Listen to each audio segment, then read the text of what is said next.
పూర్తి సాగు ఎప్పుడు వెళ్ళారు మీరు? 1988లో, మ్మ్హ. 98లో 98లో 98లో పూర్తి కాలం పోయినా. పూర్తి కాలం ఎక్కడెక్కడ తిరిగారు? అప్పుడు నేను పోయితే అట్ట మళ్ళీ పూర్తి కాలం వచ్చిన తర్వాతనే ఆ, నాకు మల్లాపూర్ మండల గ్రామాలు మళ్ళీ మొత్తం సివిల్గా తిరిగేటి ఇచ్చిండ్రు. మళ్ళీ పిఆర్గా మ్మ్.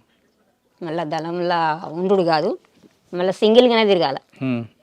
మళ్ళప్పుడు ఈ గ్రామాలన్నీ ఇచ్చిండ్రు. సింగిల్ గా తిరుగుతున్నప్పుడు ఇబ్బందులు రాదమ్మా నీకు? వస్తాయి కదా, భోజనం దొరకదు, షెల్టర్ ఉండదు. అవన్నీ వస్తాయి. మ్మ్. ఇట్లా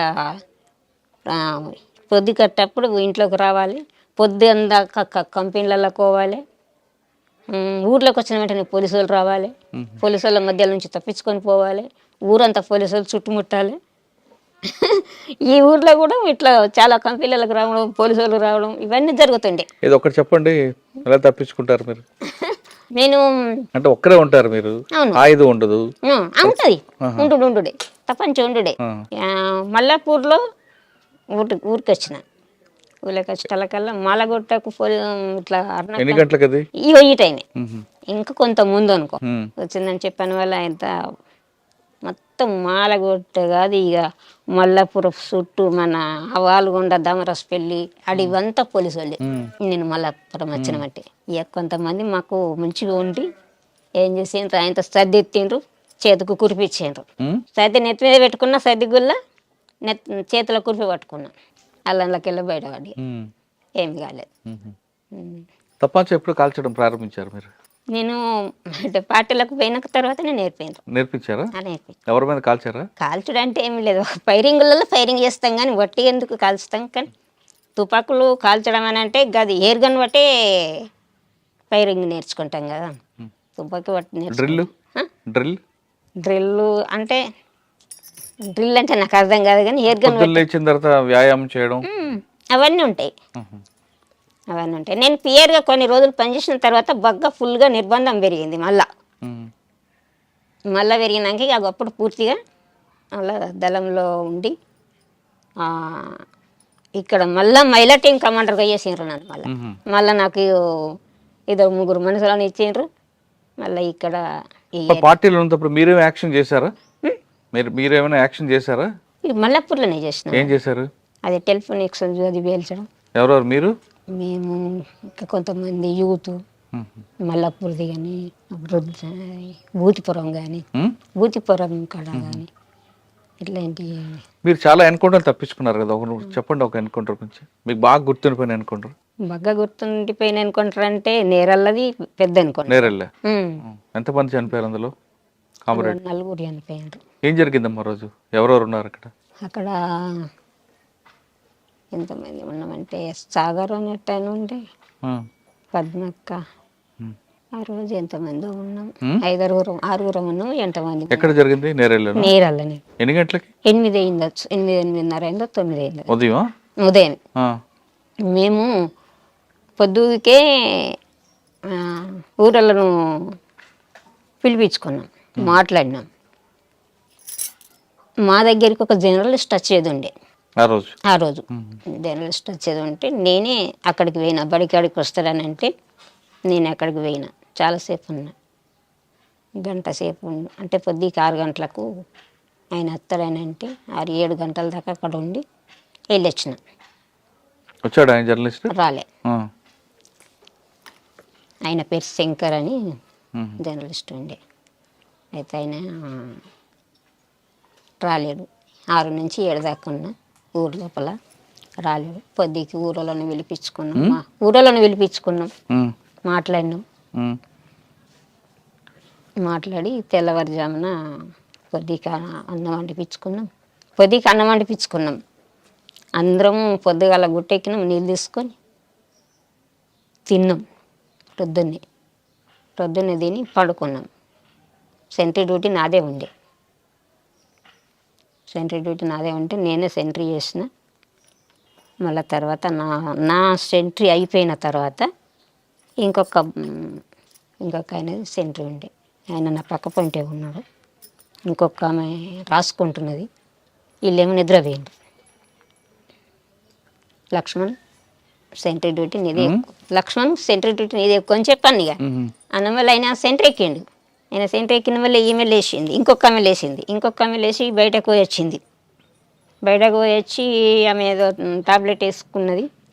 వేసుకొని అక్క నువ్వు రా బయట పదార్థం రానంటే ఇట్లా బయటకు పోయినా వచ్చినాం. బయటకు పోయి వచ్చినప్పుడు ఏమీ లేదు అసలు. వచ్చి కూర్చుండి మళ్ళీ రాసుకుంటున్నాం మేమిద్దరమే రాసుకుంటున్నాం. రాసుకునే టైంలోనే ఈ సెంట్రీ ఆయన ఏం చేసిండంటే అక్క అయ్యము సప్పుడు వినబడుతుందని అన్నాడు. నేను అన్న వల్ల ఏం సప్పుడు అని చెప్పాను. మేము తుపాకీ పట్టుకొని చూసినాం. చూసేటలకల్లా లేచి చూసేటలకల్లా వాళ్ళు ఫైరింగ్ ఓపెన్ చేయని చేసిండ్రు. మేము ఓపెన్ చేసినాం. కానీ వీళ్ళు వాళ్ళు పడుకున్నట్టుగానే దగ్గర దాకా అంటే వాళ్ళు మొత్తం ట్రావెలింగ్లో వచ్చిండ్రు అనుకో. మాకు వాళ్ళ తలలు ఏర్పడినాయి కానీ కూర్చొని ఎట్లా అంగి ఉండి గిట్లా వచ్చినట్టుగా లేదు. దగ్గర దాకా వచ్చేదాకా ఏర్పడలేదు. అంతకంటే ముందే ఒక ఆయన అక్క వచ్చిండు. అక్క వచ్చిన తోటి మాట్లాడినాం, పంపించినాం. ఆయన వేయిండు, పోలీసు వాళ్ళు వచ్చిండ్రు. వీళ్ళు మంచి నిద్రలో అయిపోయినరు వీళ్ళు. మేమేమో తెలుతోటి ఉన్నాం. ఇవాళ పటాపట్ 3 దిశల నుంచి ఓపెన్ చేసిండ్రు. మేము తెలుతోటే ఉన్నాం కనుక మేము ఓపెన్ చేసినాం. అప్పుడు మేము ఓపెన్ చేసి కొట్టుకుంటా మేము వచ్చినాం. ఇక మేము బయటకు వెళ్ళిపోయినాం. ఇక లోపల వాళ్ళు పండుకున్నట్టుగానే చనిపోయినారు. అయ్యో అట్లా అన్నట్టు. బాధ అనిపించలేదా మీకు? అనిపించదా? బాధపడ్డారా? అనిపించుడేనా. మరి ఎక్కడ కలుసుకున్నారు మీ అందరూ? మరి ఎన్కౌంటర్ అయినప్పుడు పలాని ప్లేస్లో కలుసుకోవాలనేది ఉంటుంది. ఏపీటీ ఉంటుంది. ఇక వాళ్ళిద్దరు ఒక కై అయినరు. మళ్ళీ నేను ఒకదాన్ని ఒక కై అయినా. నేను ఒంటరిగా అయిపోయినా, వాళ్ళు ఇద్దరు ఒక కై అయిపోయినరు. పొద్దున్న దాకా చుట్టూ పోలీసు వాళ్ళు. ఇక నేరల్లో చుట్టూ పోలీసు వాళ్ళు. ఇక ఎక్కడ కూడా మనం గుట్ట దిగ రాకుంటున్నది పోలీసు వాళ్ళు. ఆ టైంలో ఇక పొద్దున్న దాకా ఈ టైం నుంచి మొదలు పెడితే పొద్దుగుకేదాకా పోలీసు వాళ్ళే ఉన్నారు. గుట్ట దిగరాలేదు, కిందికి రాలేదు. ఎక్కడున్నారు? గుట్ట మీద ఉన్నారు. గుట్ట మీద ఉన్నాను. మరి పోలీసు చూడలేదు గుట్ట మీద? లేదు. అంటే ఇంకో దాని మీదకైనా ఉన్నాం కానీ ఇక మొత్తం నేరల్ల అడవి పెద్దదే కదా. ఇక ఎటు పక్క పోయి దిగి చూద్దామన్నా కానీ పోలీసు వాళ్ళే ఉన్నారు. ఇక మొత్తం రౌండ్ ఉన్నారు. ఇక ఎటు దిగరాలేదు. పూర్తిగా పొద్దు గూకేదాకా దిగలే. ఇక ఆ రోజు నీళ్లు లేవు, ఏమీ లేవు. ఇక మళ్ళీ పైరింగులకి వెళ్తే పైరింగులో దూపు అవుతుంది కూడా, నోరైపోతుంది కూడా. కానీ ఆ రోజు అయితే ఎట్లంటే ఈ కాళ్ళ మధ్యలో నుంచి, ఏళ్ళ మధ్యలో నుంచి, చెవుల మధ్యలో నుంచి ఇట్లా వెళ్ళిపోయినాయి కానీ మనకెందుకు ఇక పూర్తిగా రాకలేవు అనుకో. ఇక కొంచెం ముక్కలు దాకినాయి ఇట్లా కాళ్ళకు. ఎలా పరిగెట్టావు మా గుట్టల్లోంచి? ఎలా పరిగెత్తావనంటే అప్పుడు ఏమనిపించేది, అప్పుడు ఏది అనిపించేది. ఫైరింగ్లో ఉండడం ఏమనిపించేది, ఫైరింగ్లోకి వెళ్ళడం ఏమనిపించేది. అప్పుడు ఏమనిపించేది. పరిగెత్తుడు అంటే చాలా పరిగెత్తుతాము, కొట్టుతాము, వెళ్తాం కదా. ఎట్లా మనకు అది శిక్షణ ఉంటుంది కనుక మనం ఫస్ట్ దెబ్బ కొట్టి తర్వాత వెళ్ళాలి. మనం ఎంత ఉరికితే వాళ్ళు మన ఎంబడవాడు ఉరికి రారు, ఉరికేస్తారు కదా. ముందు ఫైర్ చేసి కాసేపు ముందుకు కాసేపు ముందుకు అట్లా అన్నట్టు. ఇక కొంచెం మనుషులు వాళ్ళు కాంట్రాక్ట్ ఫైరింగ్ ఆఫ్ చేసి ఉండడమే. ఇక సాధారణంగా సెంట్రీ అంటే ఏం చేస్తారు మీరు? సెంట్రీ అంటే ప్రొద్దున 2 గంటలు నిలబడి ఉండాలి. ఇక మొత్తం అంటే చుట్టూ చూడాలా? చుట్టూ చూడాలి, చుట్టూ చూడాలి. ఆ సెంట్రీ వేయడం కూడా నేర్పుతారు మన కళ్ళను ఎట్లా దింపాలా, కిందికి ఎట్లా దింపాలా, మీదికి ఎట్లా దింపాలనేది అది కూడా ట్రైనింగ్ ఇస్తారు. చెప్తారు కండ్లని ఇట్లా ఇట్లా ఉండాలి. ఇట్లా మొత్తం ఇక కండ్లు దింపుడు కూడా ఉంటుంది అందులో ట్రైనింగ్లో. మన కంటి చూపు కూడా అట్లా ఉండాలనేది చెప్తారు. అంటే కళ్ళే చెప్పాలి, కళ్ళే చెప్పాలి.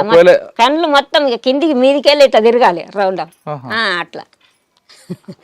ఇవి ఎవరైనా మనకి శత్రువు కనబడ్డారు అప్పుడు ఎలా చెప్పాలి వాళ్ళకి? మళ్ళీ ఇక్కడ 2 ఉంటారు కదా, శత్రువు వచ్చిండ్రంటే మన పొంటి ఇంక 2 ఉంటారు, లేకపోతే 1 ఉంటారు. అట్లా అన్నట్టు వాళ్ళకి సైకిల్ చెప్పాలా, మాటతో చెప్పుకోవచ్చు. పైన ఉంటారు మీరు? పైన ఉంటారా? కొద్దిగా దూరం ఉంటారు. ఇక బలం కొంచెం దూరం. సార్ నేరేలు ఎన్కౌంటర్ ఒకటి తప్పించుకున్నాం, ఇంకొక 2 తప్పించుకున్నారు కదా మీరు? ఇంకో 2 ఇంకోటి ఏంటి? పైడు మడుగానే ఉంటది అక్కడ ఎన్కౌంటర్ లో. అక్కడ ఎలా? ఇందాక జరిగిన ఎన్కౌంటర్ లో ఎవరు సమాచారం ఇచ్చారు పోలీసులు మీరు అక్కడ ఉన్నారని? అది సమాచారం ఎవరు ఇచ్చిండ్రు అనేది కూడా నాకు తెలియదు.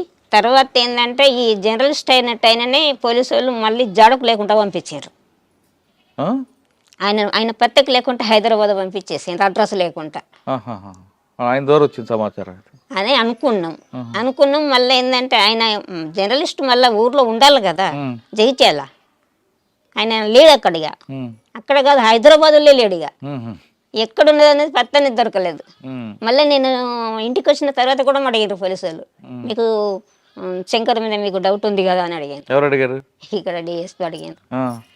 4 వైపుల నుంచి చుట్టుముట్టినావు, నువ్వు అందులోకి వెళ్ళి ఎట్లా వచ్చినావు ఇంకా తను అడిగాను. ఇంకో ఎన్కౌంటర్ చెప్పమ్మా. ఇక పైడిమడుగుది దాంట్లో 3 చనిపోయినారు. పైడిమడుగులు ఈ గంగుల వెంకటస్వామి, రమేష్ కమాండర్ అంటే చూడు, ఆయన భార్య.